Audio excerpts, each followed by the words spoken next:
ओम नमस्ते जी। आपका स्वागत है आपका अपना चैनल आओ वेद पढ़े में। इस चैनल पर केवल आचार्य प्रदीप कुमार शास्त्री जी का ऑनलाइन व ऑफलाइन शास्त्रीय कक्षाओं के वैदिक व्याख्यान उपलब्ध होंगे। अपने चैनल पर आने वाले वीडियो की सूचना पाना चाहते हैं तो लाइक और सब्सक्राइब करें तथा घंटी के बटन को दबाएं, जिससे कि वीडियो अपलोड होते ही सबसे पहले सूचना पा सकें। वेद पढ़ें पढ़ाएं, सुने सुनाएं, वेद का संदेश घर घर पहुंचाएं। ऋषि ऋण को चुकाएं, अपना कर्तव्य निभाएं, जीवन सफल बनाएं।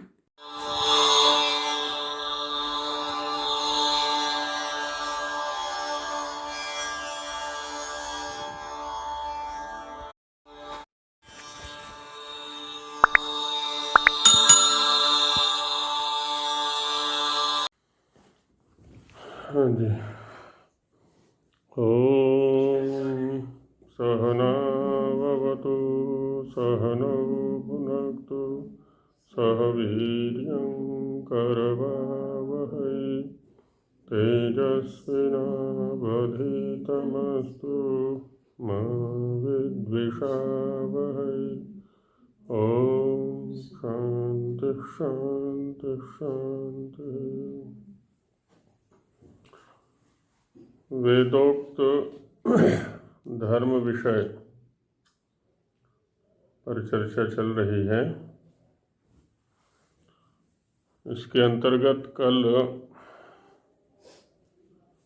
धर्म का स्वरूप हमारे जीवन में क्या है, इस पर थोड़ी चर्चा की गई।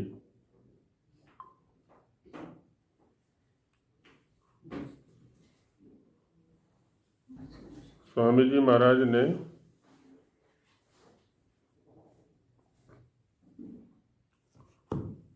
संगठन सूक्त, जो कि ऋग्वेद का अंतिम सूक्त है, जी का कट गया एक बार। ओम, तो धर्म का स्वरूप हमारे जीवन में क्या है, इस पर कुछ चर्चा कल हमने की मिलकर के। अब आगे मंत्र के आधार पर इस विषय को जानने का प्रयास करते हैं। तो संगठन सूक्त का प्रथम मंत्र कल आरंभ किया था। इसमें 3 शब्दों का विशेष प्रयोग किया गया। प्रथम पंक्ति के अंदर संगच्छध्वम, संवदध्वम, संवो मनांसी जानताम। जानताम अर्थात विदुषाम, जो ज्ञानी लोग हैं, वह जानताम, तुम ज्ञानी लोगों का क्या है, सम्मनांसी, समान मन होने चाहिए, है ना। समान गति, संगमन होना चाहिए, संवाद होना चाहिए, सम्मनन होना चाहिए। संगमन, संवदन और सम्मनन, ये 3 क्रियाएं हमारी चलनी चाहिए। इन 3 क्रियाओं के अभाव में हमारी गति बाधित हो जाया करती है प्रायः। और इसको सीखने के लिए उदाहरण एक दिया जाता है वेद के माध्यम से कि देवा भागम यथा पूर्वे संजानाना उपासते।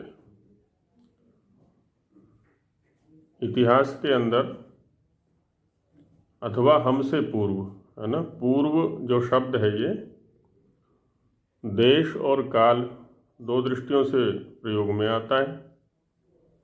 यहाँ काल की दृष्टि से हम लेंगे इसको, अभी जिस काल में हम वर्तमान हैं, तो हमसे पूर्व काल में जो संजानाना देवा, ज्ञानी देवलोग जिस प्रकार से यथा भागम उपासते, अपने भाग का, अपने भजनीय का, अपने सेवनीय का उन्होंने सेवन किया, उसको ग्रहण किया, वैसे ही हम भी ग्रहण करें। हमारे आवाज तो नहीं आ रही। हमारे इतिहास में क्या सभी को नहीं आ रही या एक दो को नहीं आ रही है? नहीं जी, ठीक है मेरे पास तो। हाँ बस ठीक आ है, रही है। बस ठीक है। तो अपना भी चेक कर लिया करें। तो इसमें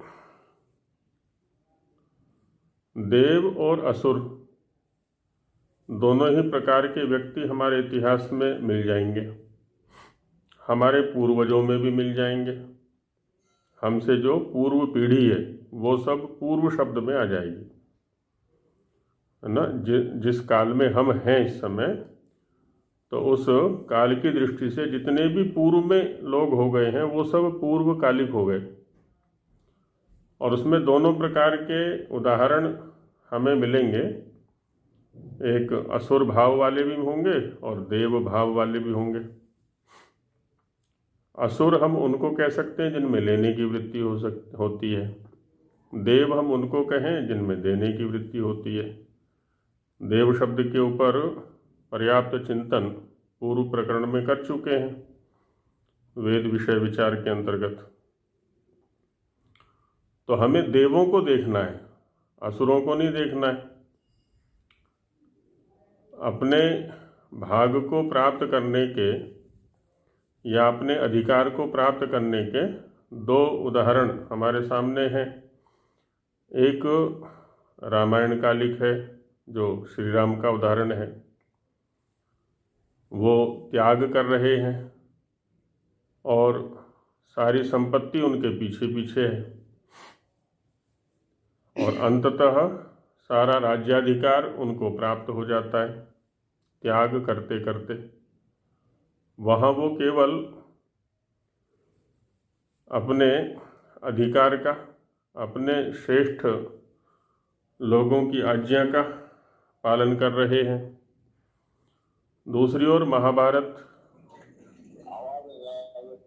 काल का उदाहरण है जिसमें छीना झपटी दिखाई पड़ती है,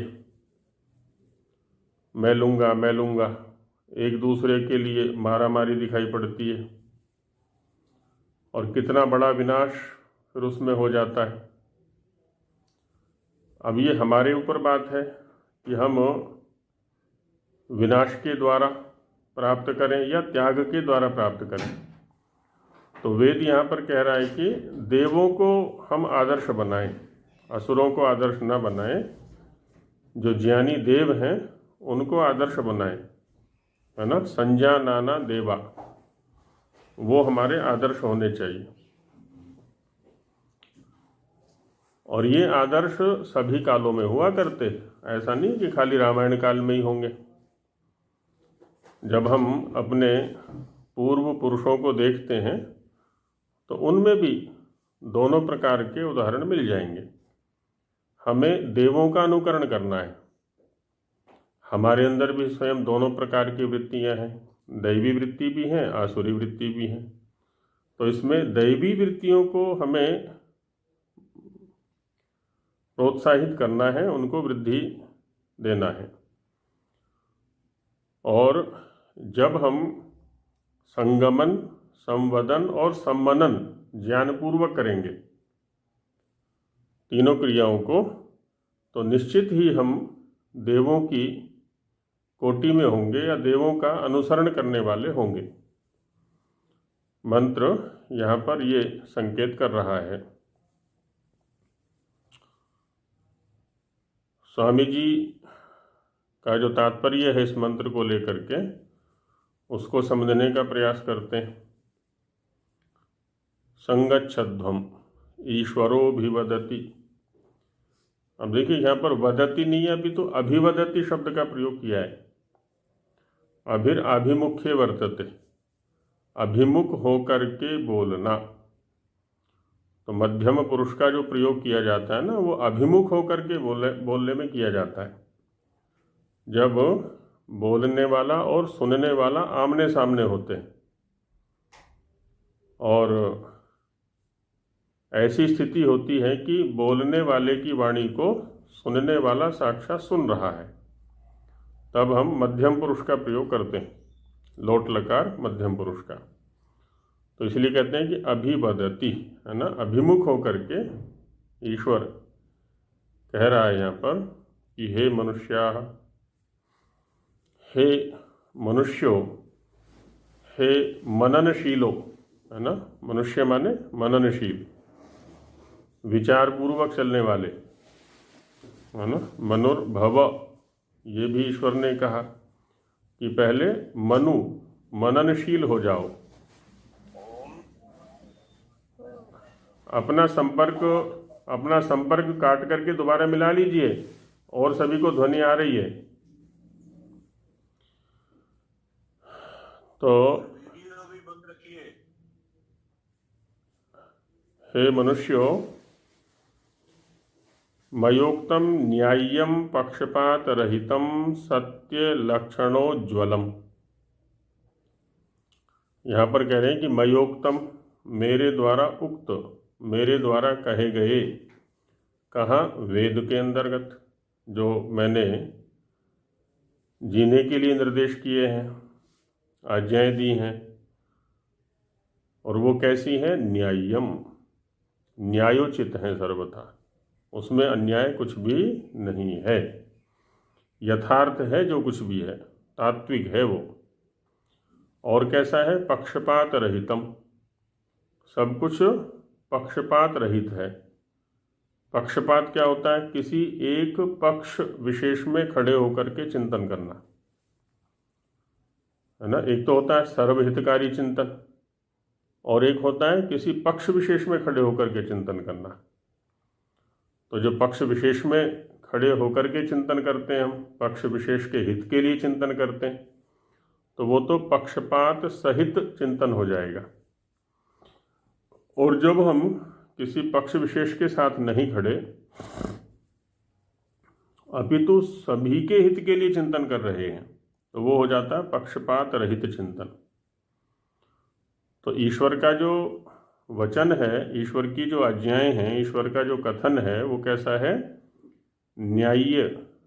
न्यायपूर्ण है, न्याययुक्त है और पक्षपात रहित है, किसी भी प्रकार के पक्षपात से सर्वथा रहित है। और कैसा है? सत्य लक्षणोज्ज्वलम, सत्य लक्षणों से उज्ज्वल है, वो एकदम प्रकाशित है। जो सत्य के लक्षण कहे जाते हैं कि सत्य क्या है ना, सत्य को जो परिभाषित किया जाता है, जिन परिभाषाओं से, जिन लक्षणों से, सत्य क्या होता है? सत माने किसी पदार्थ का, किसी वस्तु का होना। तो जो वस्तु जिस रूप में है, उसका उसी रूप में होना, मानना, जानना, व्यवहार करना, ये सत्य हो गया। तो सत्य लक्षणों से जो उज्ज्वल है, एकदम प्रकाशित है, क्या? ईश्वर के वचन। धर्मम, और वो क्या है? धर्म है। धर्म माने, जैसा कल हमने चिंतन किया था, वो धारण करने वाला है। यदि ईश्वर के उन वचनों के अनुसार हम चलेंगे, तो निश्चित रूप से हमारा जो जीवन होगा वो धारित होगा, सुधारित होगा, अच्छी प्रकार से धारण किया हुआ होगा, लेकिन होगा तब जब हम उनको धारण करेंगे। जैसे हमने कल चिंतन किया था कि एक व्यक्ति ने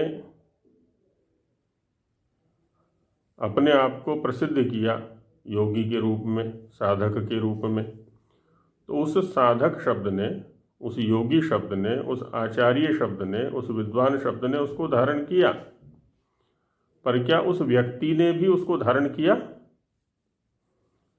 क्या उस व्यक्ति में उस शब्द के अनुकूल आचरण है? क्या वस्तुतः वो योगी है, साधक है, आचार्य है, माता है, पिता है, गुरु है ना? क्योंकि धारण किए जाने पर ही वो धर्म कहलाएगा। तो उस धर्म को यूयम संगच्छध्वम, तुम सभी हे मनुष्यों संगच्छध्वम। संगच्छध्वम का अर्थ कर रहे हैं स्वामी जी महाराज सम्यक प्राप्नुत। सम माने सम्यक, अच्छी प्रकार से, गच्छध्वम माने प्राप्त करो। गम धातु के तीनों अर्थ होते हैं, ज्ञान, गमन और प्राप्ति। तो यहाँ पर प्राप्ति अर्थ लिया हुआ है। तो यहाँ स्पष्ट संकेत है स्वामी जी के माध्यम से वेद के अंदर कि ईश्वरोक्त जो न्याययुक्त, पक्षपात रहित, सत्य लक्षणों से प्रकाशित धर्म जो है उसको हमें धारण करना है। उसके अतिरिक्त को धारण नहीं करना है, उसको धारण करना है। उसके लिए क्या करना है? अर्थात तत्प्राप्त्यर्थम सर्वम विरोधम विहाय, उस ईश्वरोक्त धर्म की प्राप्ति के लिए, तत्प्राप्त्यर्थम माने ईश्वरोक्त धर्म की प्राप्ति के लिए, सर्वम विरोधम विहाय। देखिए, विरोध का सामना, विरुद्ध पक्ष का सामना तो जब तक ये शरीर धारण है तब तक रहेगा, और जब से शरीर धारण है तब से है हमारे पास में। इस शरीर में भी दो पक्ष हैं, एक वाम पक्ष है, एक दक्षिण पक्ष है। प्रकृति के अंदर भी तीन तत्व परस्पर विरोधी काम कर रहे हैं, सत्व रजस तमस या वात पित्त कफ, है ना, ये तो रहेंगे।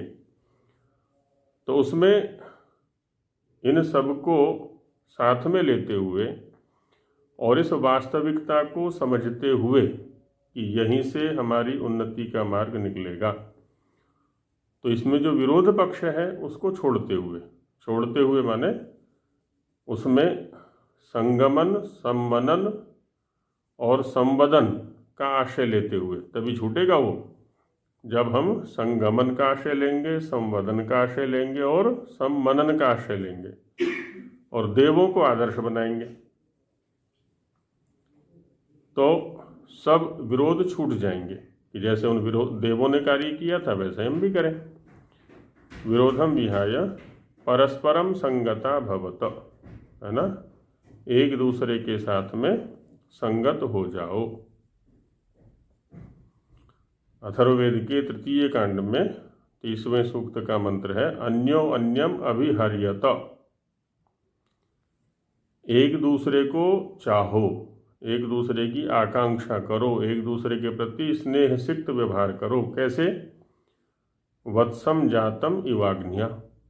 उदाहरण देखो कहाँ से उठाया है वेद ने।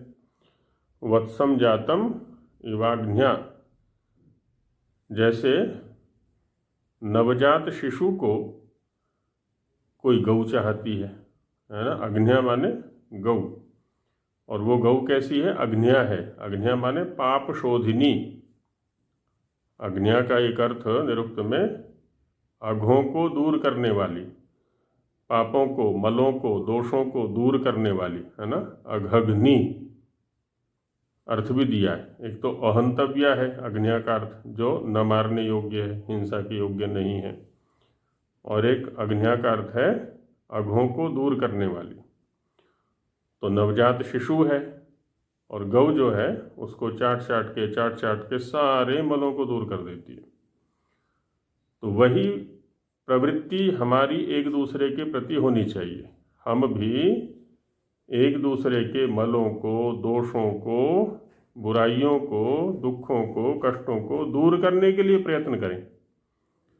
जैसे वो गऊ वहाँ पर नवजात शिशु के प्रति व्यवहार कर रही है, तो वही संकेत यहाँ भी किया जा रहा है कि सर्वम विरोधम विहाय, सारे विरोधों को छोड़ करके परस्परम संगता भवत, है ना, परस्पर संगत हो जाओ। उससे क्या होगा?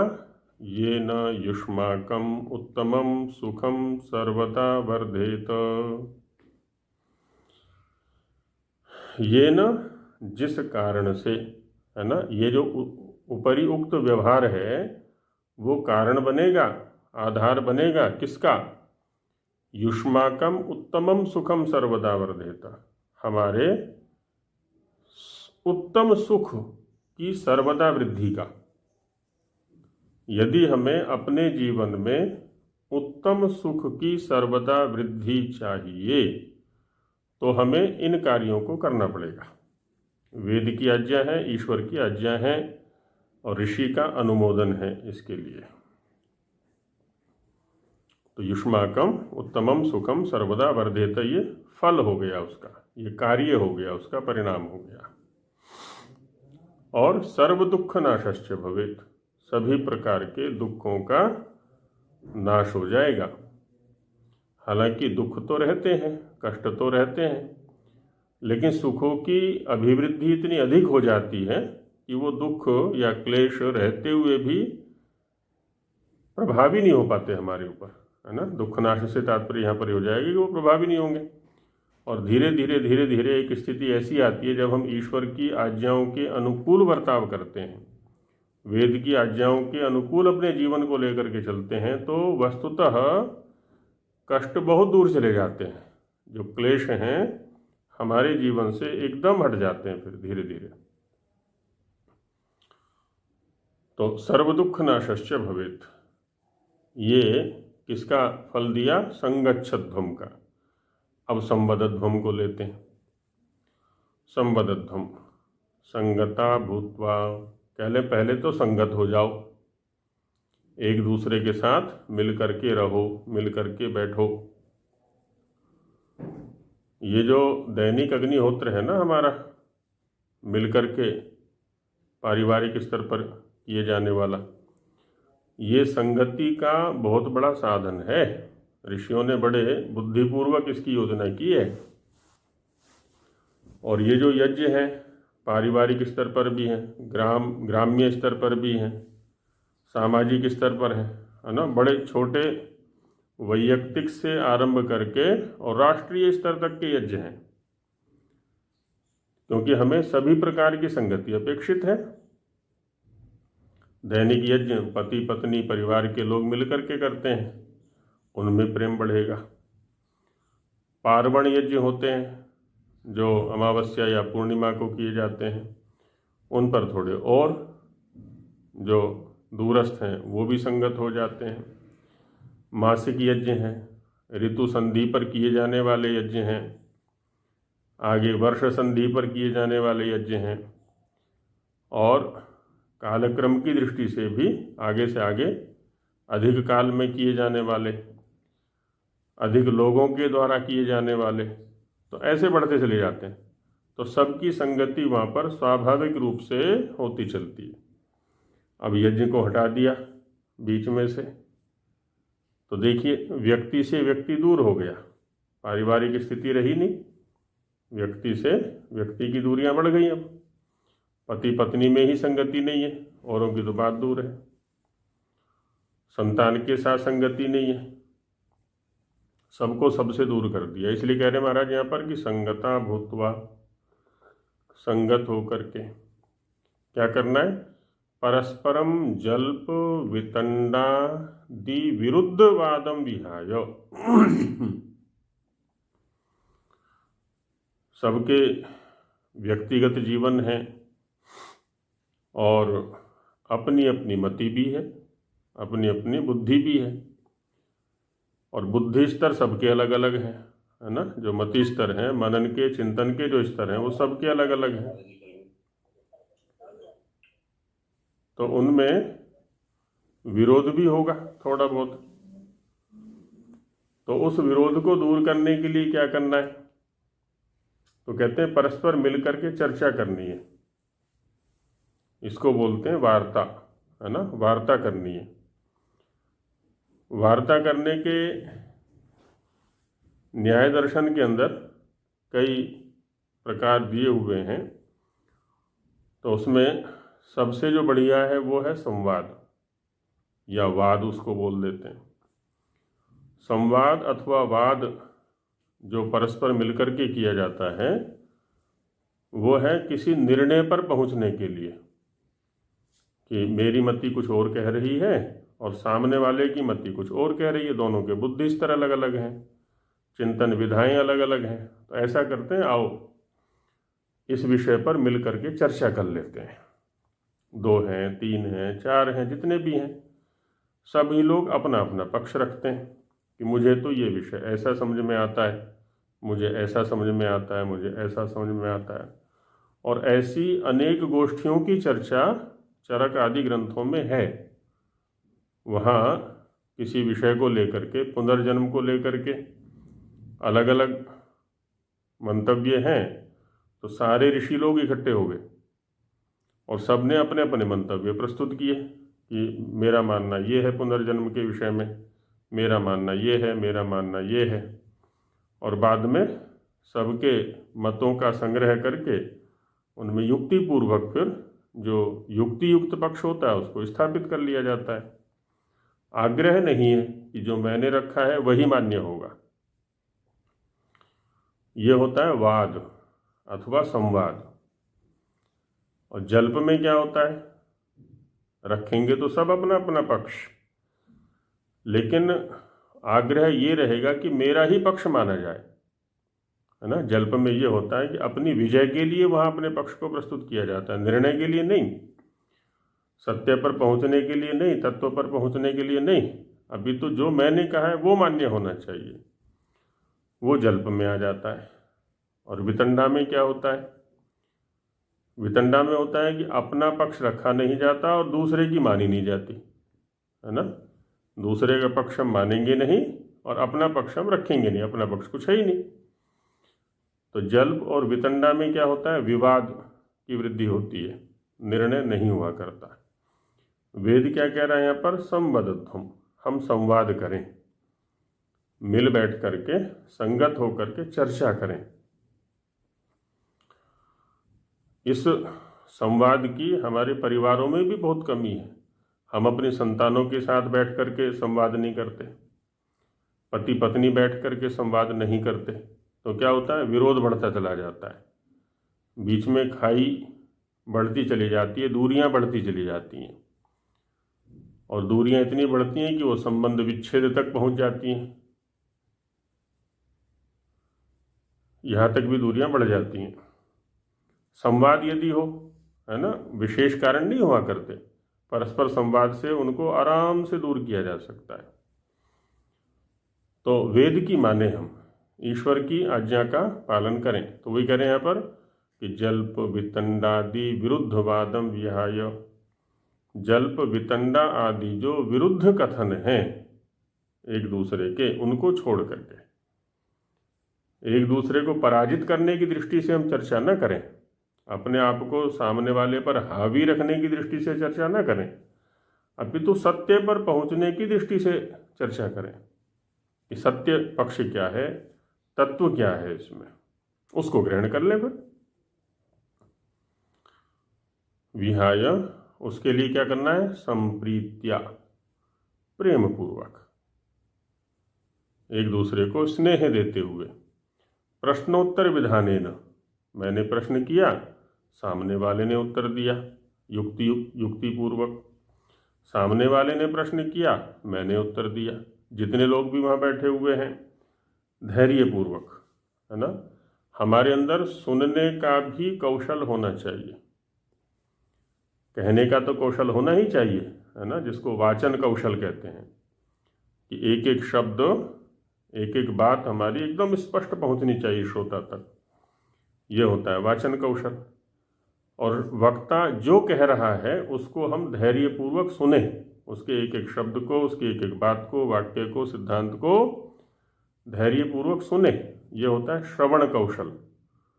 उसमें अनवधानता नहीं होनी चाहिए, ना बोलने में हो ना ही सुनने में हो। तो वाचन कौशल भी होना चाहिए और श्रवण कौशल भी होना चाहिए। तो प्रश्न को सुने, धैर्यपूर्वक उसका उत्तर दें फिर युक्ति युक्त पूर्वक।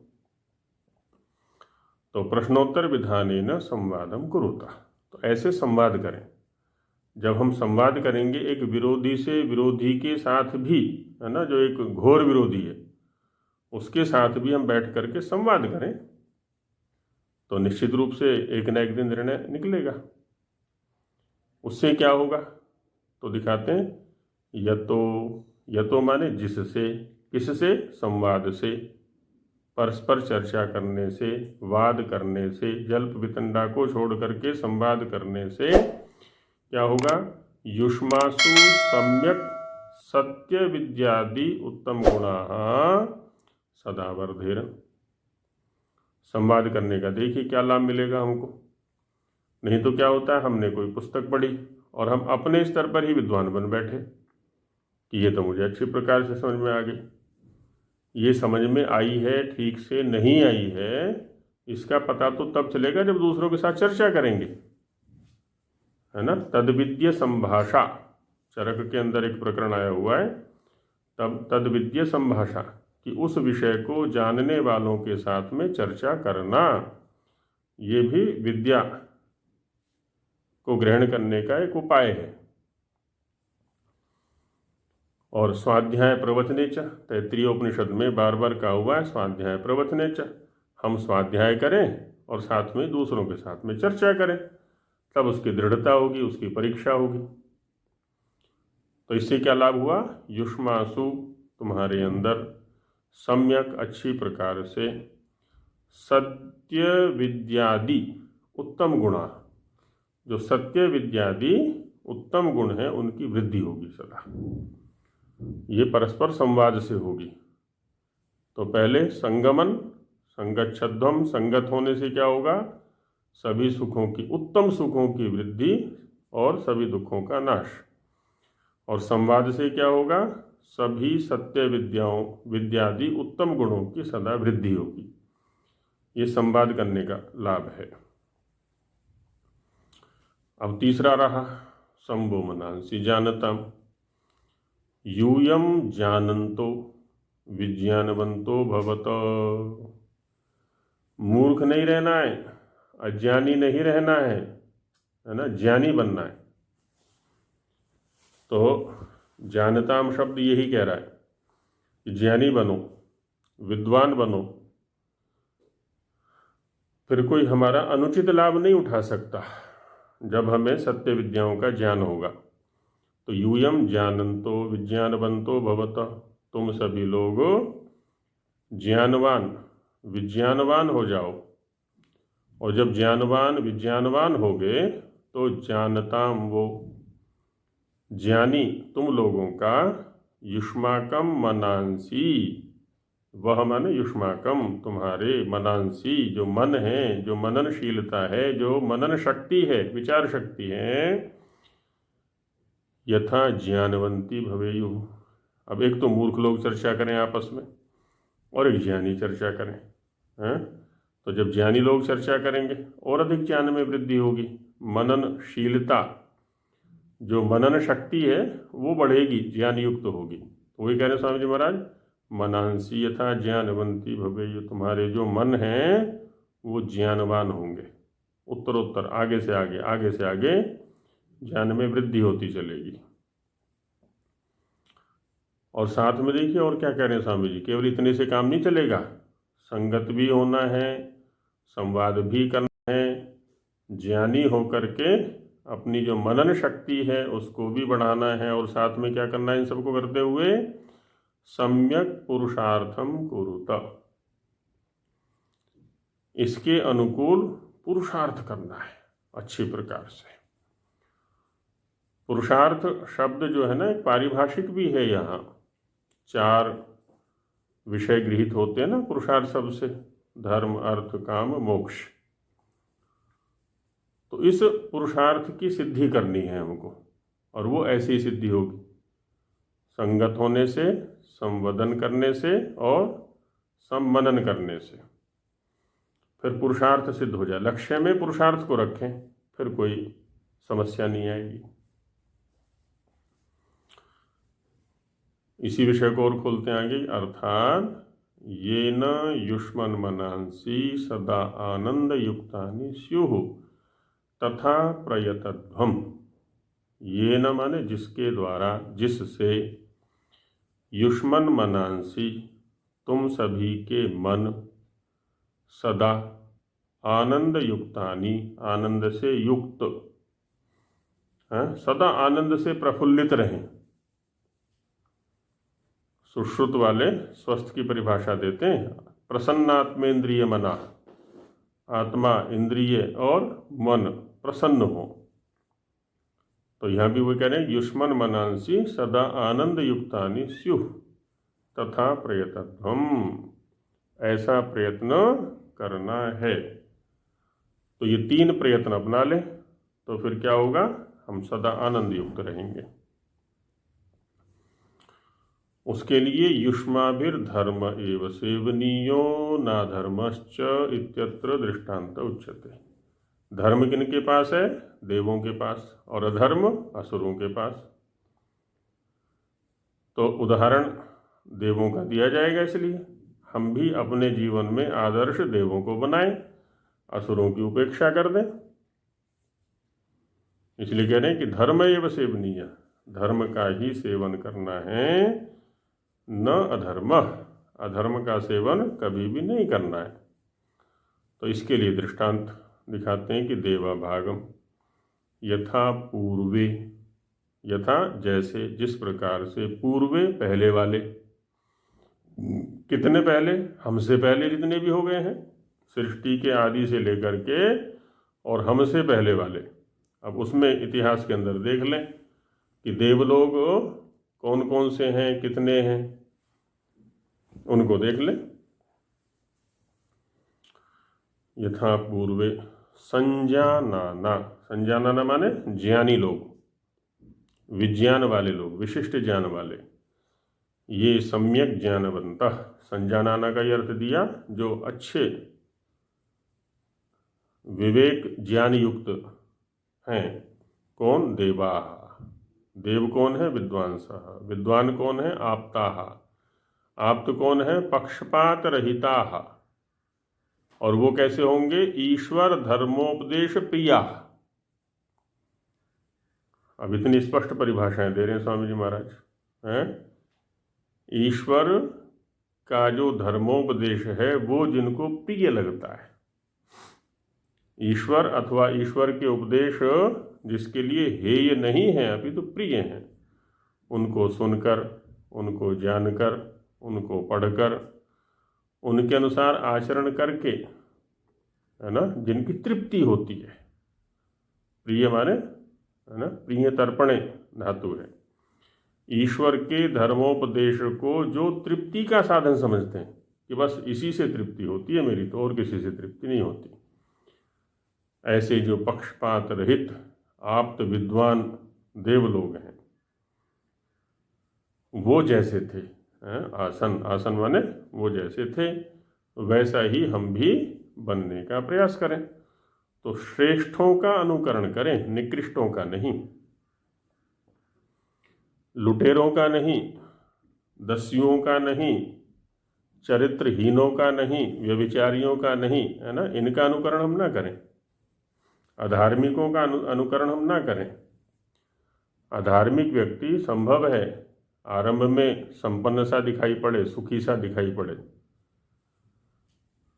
लेकिन चूंकि उसने अधर्म रूपी बीज का आरोपण कर लिया है इसलिए उसका विनाश निश्चित है। मनु महाराज ने कहा है ना, अधर्मेण धते तावत ततो भद्राणि पश्यति ततः सपत्नांजयति लेकिन समूलस्तु विनश्यति। कि अधर्म से आरंभ में वृद्धि सी दिखाई पड़ती है, सारी अनुकूलताएं भी दिखाई पड़ती हैं, लेकिन एक समय ऐसा आता है उसका बीज नाश हो जाता है, इतना दुखी होता है, इतना क्लेश युक्त जीवन होता है उसका। तो उसको कभी भी आदर्श ना बनाएं हम। देवों को आदर्श बनाएं, विद्वानों को आदर्श बनाएं, आप्तों को आदर्श बनाएं, ईश्वर भक्तों को आदर्श बनाएं, जो ईश्वर की आज्ञाओं पर चलने वाले हैं उनको आदर्श बनाएं। युष्मत् पूर्वम विद्यामधीत्य वर्तन्ते, है ना, तुमसे पूर्व, है ना, अब अपने से पूर्व में विद्या का माने सद्विद्या का, वेद विद्या का अध्ययन करके वो जैसे वर्तन्ते व्यवहार करते थे, कर रहे हैं। किंवा ये मृता, है ना, हमारी भी तो घर परिवार में समाज में देवलोग हो चुके हैं, जो अभी नहीं है शरीर से, वो मृत हो चुके हैं, मर चुके हैं। ते यथा भागम भजदीयम सर्वशक्तिमदादि लक्षणम ईश्वरम मदुक्तम धर्मम चोपासते, कि वो देवलोग यथा जिस प्रकार से भागम माने भजनीयम, सेवनीय, भजनीय माने सेवन। अब भजन गाते हैं हम, बस वाणी तक ही सीमित रह जाते हैं, भजन तो करते ही नहीं कभी भी। भजन का मतलब क्या होता है? उसका सेवन करना। अब ईश्वर का सेवन कैसे करेंगे हम? ईश्वर के जो गुण कर्म स्वभाव हैं उनको अपने चरित्र में ले आएं, ये उसका सेवन हो गया, ये उसका भजन हो गया। शब्दों से भी कीर्तन इसीलिए किया जाता है कि पता चल जाए हमें, आपस में एक दूसरे को शब्दों के माध्यम से बता दिया करते हैं ईश्वर का ये गुण है, ये गुण है, ये गुण है, अथवा ये गुण नहीं है, ये गुण नहीं है। सगुणोपासना और निर्गुणोपासना। तो सर्वशक्तिमदादि लक्षणम ईश्वरम, वही कह रहे हैं यहाँ पर कि सर्वशक्तिमान आदि रूप जो ईश्वर है, जो द्वितीय नियम में अनेक गुणों की चर्चा की है, आर्य समाज के द्वितीय नियम में, सत्यार्थ प्रकाश के प्रथम समुल्लास में भी अनेक नामों पर चर्चा की है। उन लक्षणों वाला जो ईश्वर है और उसके द्वारा उक्त जो धर्म है ना, मदुक्तम धर्मम, मदुक्तम माने ईश्वरोक्त, ईश्वर के द्वारा उक्त जो धर्म है, जो उसकी आज्ञाएं हैं, वेदगत आज्ञाएं हैं, उनको उपासते, उनकी उपासना करते हैं। तथैव युष्माभिरपि सैव धर्म उपासनीय। तो उसी प्रकार से तुम लोगों को भी उसी धर्म की उपासना करनी है, अन्य धर्मों की उपासना नहीं करनी है, क्योंकि अन्य कोई धर्म है ही नहीं, वो तो सब अधर्म कोटि में है। मनुष्य अल्पज्ञ है, अल्प सामर्थ्य है ना। तो ईश्वरोक्त जो आज्ञाएं हैं उन्हीं का पालन करना धर्म है। यतो, हेतु दे रहे हैं आगे स्वामी जी महाराज की, यतो वेद प्रतिपाद्यो धर्मो निशंकतया विदितश्च भवेत्, जिससे कि वेद प्रतिपाद्यो धर्म, वेद के द्वारा प्रतिपाद्य जो धर्म है, जिसका प्रतिपादन वेदों ने किया है, ईश्वर की आज्ञाओं ने किया है, वह निशंकतया, बिना किसी शंका के, क्योंकि मनुष्यों में तो परस्पर बहुत सारे मतभेद हैं, कोई कुछ कह रहा है, कोई कुछ कह रहा है, कोई कुछ कह रहा है। अभी जैसे ईश्वर को लेकर के कितने झगड़े होते हैं, धर्म के स्वरूप को लेकर कितने झगड़े होते हैं, है ना। तो ये तो शंका युक्त हो गए, इसकी माने कि उसकी माने कि उसकी माने, तो कहते हैं वेद की मानो। वेद गत जो धर्म है उसमें कोई शंका नहीं है। और इन विभिन्न संप्रदायवादियों से बैठ करके यदि चर्चा करेंगे ना, तो वो भी निश्चित रूप से वेद पर एकमत होंगे, सहमत होंगे, यदि वो स्वार्थ आदि को छोड़ दें। स्वार्थ है, अज्ञान है, हठ है, दुराग्रह है, इन सब को छोड़ देंगे तो वेद की आज्ञाओं पर वो भी एकमत निश्चित रूप से हो जाएंगे। इसलिए कहा कि निशंक रूप से, बिना किसी शंका के, जिससे कि वेद प्रतिपादित धर्म का बोध हमें हो सके। तो ऐसा हमको करना है। इसी का प्रतिपादन स्वामी जी महाराज हिंदी भाषा में कर रहे हैं कि अब वेदों की रीति से धर्म के लक्षणों का वर्णन किया जाता है कि वेदों में क्या है धर्म का स्वरूप। तो संगच्छध्वम, देखो परमेश्वर हम सभी के लिए धर्म का उपदेश करता है। हम सभी के लिए धर्म का उपदेश कर रहा है कि हे मनुष्य लोगों, लोग शब्द समुदाय अर्थ में आ जाता है। लोग माने समुदाय, जैसे लोक शब्द है तो लोक का ही बिगड़ के लोग बन गया है ना, समुदाय अर्थ में आ जाता है। बिहार आदि क्षेत्रों में हमने देखा है वो कई स्थान पर लोग शब्द का प्रयोग करते हैं, जैसे चिड़िया लोग, बंदर लोग, कुत्ता लोग, है ना। तो समुदाय जैसे अर्थ में लोग शब्द का प्रयोग हो जाता है। तो हे मनुष्य लोगों, मनुष्य मननशील, विचारशील, जो पक्षपात रहित, किसी भी प्रकार का कोई पक्षपात, किसी पक्ष विशेष का आधार लेकर के चिंतन, है ना, पक्षपात हो जाता है वो। तो पक्षपात रहित, न्याय, न्याय माने युक्ति युक्त, तात्विक, यथार्थ, सत्याचरण से युक्त धर्म है और एकदम सत्य आचरण जिसमें है, ऐसा जो धर्म है तुम लोग उसी का ग्रहण करो। आचरण की बात कह रहे हैं स्वामी जी महाराज यहाँ पर। केवल बुद्धि बौद्धिक स्वीकृति ही धार्मिक होना नहीं है कि जी हम तो वेद को मानते हैं, हम तो ईश्वर को, एक निराकार ईश्वर को मानते हैं, सर्वशक्तिमान ईश्वर को मानते हैं। मानने से काम नहीं चलेगा। खाली मानना ये तो ठीक है, ये आरंभिक स्थिति हो सकती है उधर बढ़ने की, लेकिन उसको अपने आचरण में लाना है।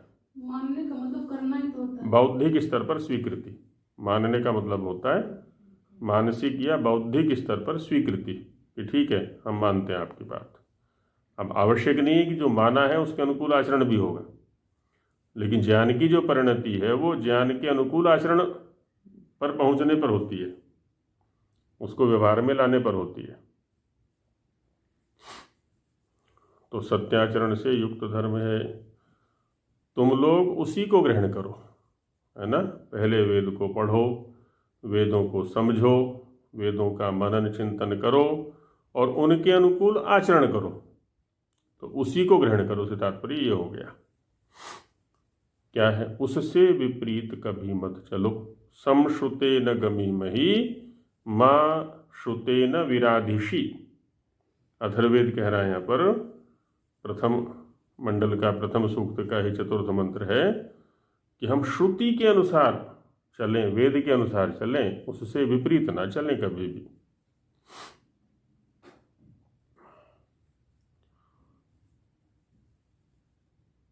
किंतु उसी की प्राप्ति के लिए, किसकी प्राप्ति के लिए? वेदोक्त जो धर्म है, विरोध को छोड़ के, परस्पर बहुत सारे विरोध हुआ करते हैं तो उनको छोड़ दिया जाए। सबकी प्रकृति अलग अलग है, सबका प्रारब्ध अलग अलग है, संस्कार होने दो, उससे क्या फर्क पड़ता है। लक्ष्य तो सबका एक है ना। प्रकृति अलग अलग होते हुए भी, प्रारब्ध अलग अलग होते हुए भी, संस्कार अलग अलग होते हुए भी, सभी मनुष्य शरीरधारियों का लक्ष्य एक ही है, सभी प्रकार के दुखों से सर्वथा छूटना। इसके अतिरिक्त और कोई लक्ष्य है ही नहीं किसी भी मनुष्य शरीरधारी का। जब लक्ष्य एक है तो उस लक्ष्य को लेकर के सब एक हो जाए। परस्पर के जो विरोध हैं उनको साधन बना लें, उसमें बाधक ना बनने दें। परस्पर विरोध को छोड़कर परस्पर सम्मति में रहो। सम्मति, सम्यक मति, अच्छी मति, अच्छे विचार युक्त मति, है ना, वो होनी चाहिए हमारी, जिससे तुम्हारा उत्तम सुख सब दिन बढ़ता जाए और किसी प्रकार का दुख न हो। प्रतिदिन उत्तम से उत्तम सुख बढ़ेगा। ईश्वर और ईश्वर के अनुकूल जो ऋषियों की आज्ञाएं हैं उनके अनुकूल अपने जीवन को बना लें, बस फिर सुखों की कमी नहीं होने वाली। भौतिक संपदा भले ही कम हो लेकिन सुख कम नहीं होंगे, है ना। भौतिक संपदा की न्यूनता, सुखों की न्यूनता, दोनों में अंतर है। हम सुखों के लिए यत्न करें, सुखों की समृद्धि के लिए यत्न करें, भौतिक संपदा की समृद्धि के लिए नहीं। क्योंकि भौतिक संपदा से सुख मिलेगा, है ऐसा नहीं। भौतिक संपदा शरीर संचालन का साधन हो सकती है और शरीर संचालन के लिए वो आवश्यक भी है। शरीर को मकान देना है, वस्त्र देना है, इसको भोजन देना है, इसको और आवागमन के साधन देना है, आदि आदि। तो उतने तक भौतिक संपदा हमें चाहिए।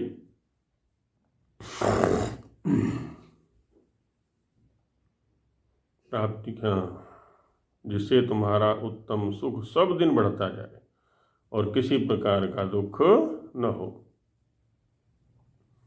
और संवदध्वम, तुम लोग विरुद्धवाद को छोड़ के, परस्पर जो विरुद्ध कथन है, आक्षेप, प्रत्याक्षेप आदि, व्यक्तिगत सैद्धांतिक चर्चा करते करते व्यक्तिगत आक्षेप पर ऊपर आ जाते हैं। परस्पर अर्थात आपस में प्रीति के साथ पढ़ना पढ़ाना, स्वयं पढ़ें भी, दूसरों को पढ़ाएं भी, जो अपठित हैं उनको पढ़ाएं। आगे से आगे ऐसी श्रृंखला चलती रहेगी। प्रश्न उत्तर सहित संवाद करो, प्रश्न भी करें, उत्तर भी दें प्रीतिपूर्वक। उससे क्या होगा, जिससे तुम्हारी सत्य विद्या नित्य बढ़ती रहे। तो सत्य विद्या की वृद्धि होती रहेगी। सत्य विद्या की वृद्धि का यही एकमात्र साधन है ना। उसको पढ़ें, पढ़ाएं और परस्पर चर्चा करें प्रश्नोत्तर के माध्यम से। और क्या करना है, संवो मनांसि जानता, तुम लोग अपने यथार्थ ज्ञान को नित्य बढ़ाते रहो। यथार्थ ज्ञान को बढ़ाना है, मिथ्या ज्ञान को नहीं। क्योंकि मिथ्या ज्ञान तो सभी प्रकार के दुखों का, क्लेशों का आधार है। तो उसको हटाना है। बुद्धिर्ज्ञानेन शुध्यति, है ना। यथार्थ ज्ञान से शोधन होगा। तो यथार्थ ज्ञान को बढ़ाते रहें। उससे क्या होगा, जिससे तुम्हारा मन प्रकाश युक्त होकर पुरुषार्थ को नित्य बढ़ावे। जैसे जैसे सद्ज्ञान का प्रकाश हमारे मन में होगा, बुद्धि में होगा, वैसे वैसे पुरुषार्थ बढ़ेगा। अब हमारा धर्म, अर्थ, काम, मोक्ष की ओर हम बढ़ते चले जाएंगे।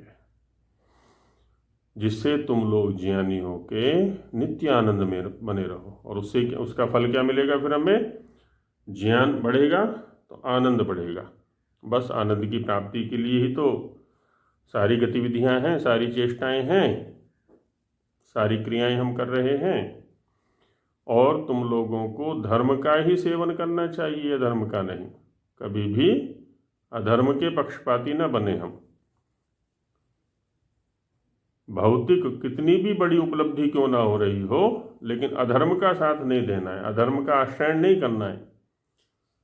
नहीं तो परोक्ष में जाकर निश्चित रूप से दुख का भागी बनना पड़ेगा। अधर्म का आश्रय लेकर के जो भौतिक संपदा की वृद्धि करते हैं वो बहुत बड़े घाटे का सौदा करते हैं। क्योंकि धर्म की हानि कर रहे हैं वो। और धर्म की हानि हो गई तो फिर अस्तित्व क्या रहा हमारा। देवाभागम इत्यादि, जैसे पक्षपात रहित धर्मात्मा विद्वान लोग वेद रीति से सत्य धर्म का आचरण करते हैं, है ना। पक्षपात रहित हैं जो धर्मात्मा हैं। धर्मात्मा माने धर्म स्वरूप, धर्म को जीने वाले, धर्म जिनका जीवन है, ऐसे विद्वान लोग वेद की रीति से ही सत्य धर्म का आचरण करते हैं। उसी प्रकार से तुम भी करो। अथर्ववेद में भी कहा हुआ है 7वें कांड में, ये ते के सभासदस्ते संतु सवाचसा।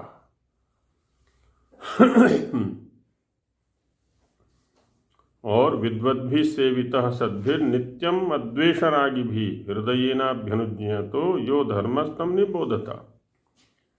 जो विद्वानों के द्वारा सेवित है, सज्जनों के द्वारा, कैसे? जिनमें द्वेष और राग नहीं है, उनके द्वारा हृदय से स्वीकृत है, वही धर्म है, उसको जानो। तो वही यहाँ पर कह रहे हैं, उसी प्रकार तुम भी करो, क्योंकि धर्म का ज्ञान 3 प्रकार से होता है।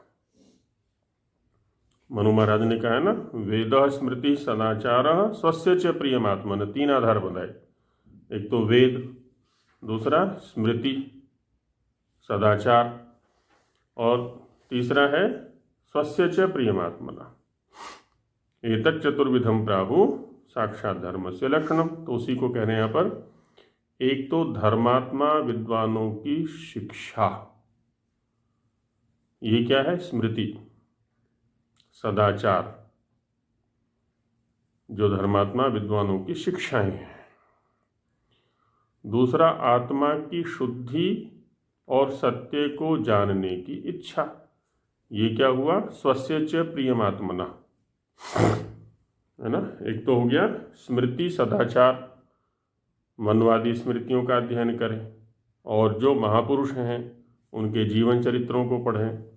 इस समय भी जो देव कोटि के लोग हैं, विद्वान हैं, उनके जीवनों को देखें, उनके आचरणों को देखें, ये उनकी शिक्षा होगी।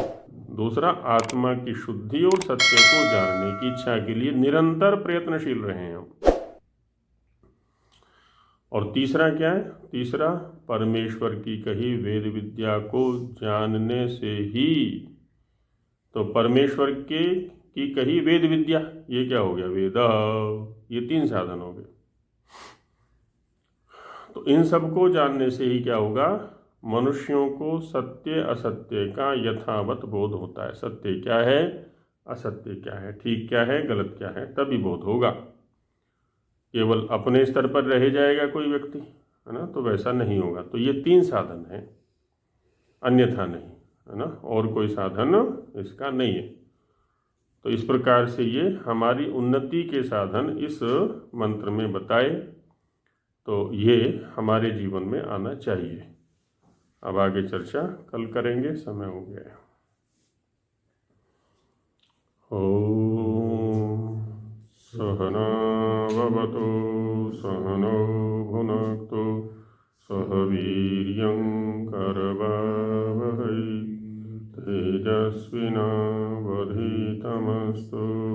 मा विद्विषावहै। ओम शांति शांति शांति। सभी को नमस्ते जी।